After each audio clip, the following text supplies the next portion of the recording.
ايمان بتقول ابني لما بيحصل وحد يضربه او يزعل منه مش بيعرف يتصرف.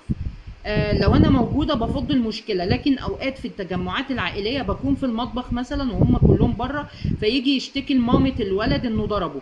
طيب وانت عملت ايه؟ يقول لي ما عملتش حاجه. انت عايزاه يعمل ايه يعني في تجمع عائلي؟ يضرب ما هو كله هيقوم عليه يعني. ما هو طبيعي، هو الولد فاهم يعني، هيتزعق له لو رد الضربه، هو عارف يعني. انتي ابنك مش لاقي حد يدافع عنه، فبالتالي الولد التاني هو عارف ان هو لو رد الضربه هيلاقي 5 6 انفار بيقولوا له ليه عملت كده. يجي قلنا ايه؟ فيقول لي ما عملتش حاجه، وممكن يعيط اصلا لو حد ضربه. بحاول اخليه يلعب خناق مع باباه. لا هو مش كده، هو مش كده. انت عايزاه يلعب خناق مع باباه او حد من سنه عشان يتجرأ شويه، بس هو مسالم قوي وداخل المدرسه السنه دي وخايفه عليه. هو مش هينفع كده. في التجمعات العائليه بالذات الاهالي بتتدخل، اللي هو ايه، يا اما الناس تبقى عاقله كده وراسيه وتصلح ما بين الاطفال، وده المفروض يحصل، يا اما كل ام بقى شاريه دماغها، ابنها لما يضرب هي ما بتتكلمش. يعني هو ابنها يأذي ماشي، انما ابنها يتأذي تلاقي بقى هي اشتكت وراحت لسته ومش عارفه وعجبكم كده وينفع الكلام ده، وتلاقي ايه الجده ازاي تضرب ابن عمتك ولا ابن عمك والكلام ده كله بيحصل في العائلات واحنا عارفين. تمام. الطفل في الوقت ده محتاج لماما. ليه؟ هي مش خناقه اطفال مع بعض، هو للاسف ان كل واحد بيتخانق قدام بيته اللي هو قدام امه يعني. ماشي. فهو الطفل التاني ضرب لان امه قاعده، انت كنتي في المطبخ. انا مش بلومك، بس هي الفكره ايه، هي حاجه بالعقل كده. ما هو الطفل التاني لما ضرب كانت امه قاعده وهو عارف انها هتحميله. فانت لما يجي يشتكي لك بقى تقوم انت متدخله. طب تتدخلي ازاي بقى؟ ما انت ما رضيتيش تتدخلي. ليه ما رضيتيش تتدخلي؟ هو عارف وفاهم، لان ده تجمع عائلي. هتتدخلي تقولي ايه؟ هتتخانقي مثلا مع مامة الطفل التاني اللي هي مثلا تبقى اختك او هي اخت جوزك؟ صعب جدا طبعا، مش هينفع. امال تعملي ايه بقى؟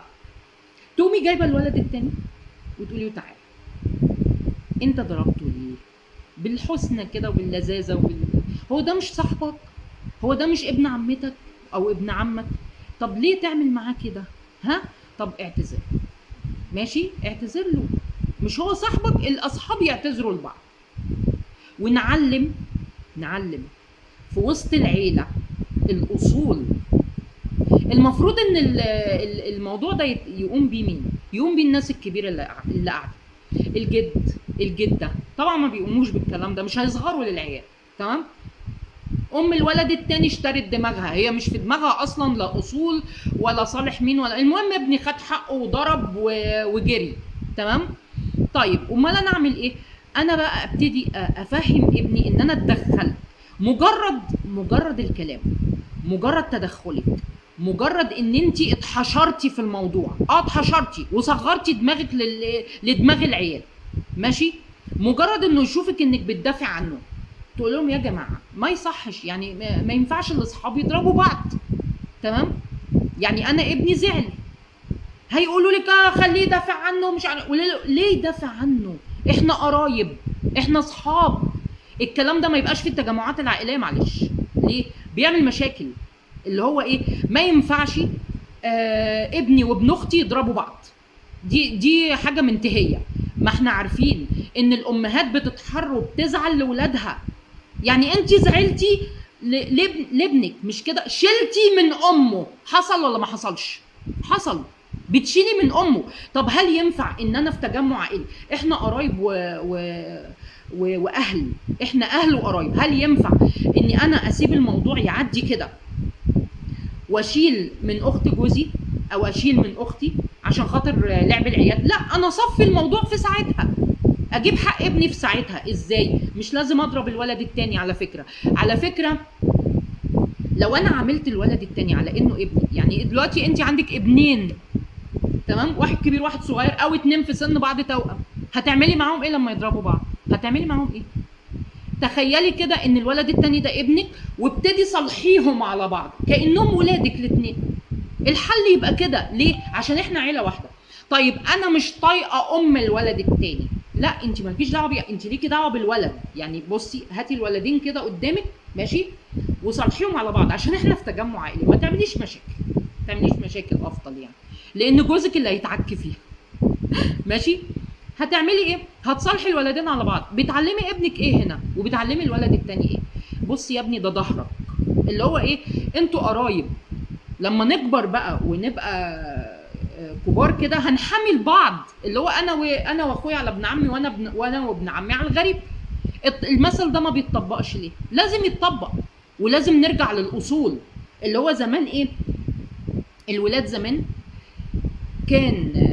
كانوا بيقولوا لهم اوعوا تضربوا حد قدام حد كبير، يعني اوعوا تتخانقوا قدام حد كبير. كانت بتبقى عيبه لما يبقى راجل كبير بعصايه عجوز مثلا وماشي ومعدي في الشارع، كنت بتلاقي ولاد الجيران بيوقفوا ضرب لحد ما الحاج يعدي، تمام، وبعدين نرجع نضرب بعض تاني. بيحصل، كان بيحصل اللي هو عيب جدا ان الحاج ابو فلان اللي ساكن جارنا ده اللي ساكن هنا بيعدي، ازاي احنا نضرب بعض قدامه؟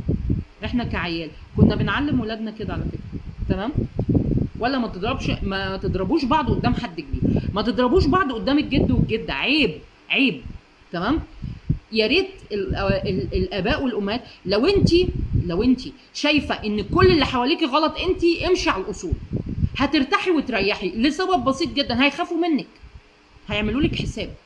لما تبتدي بقى تدي محاضرات في الاصول ومحاضرات في التربيه، ماشي، وتقول لهم يا جماعه ما يصحش نضرب بعض قدام جد وتيتا. ازاي يا ولاد؟ احترموا جد وتيتا اللي قاعدين، احترموا عمه وعمته.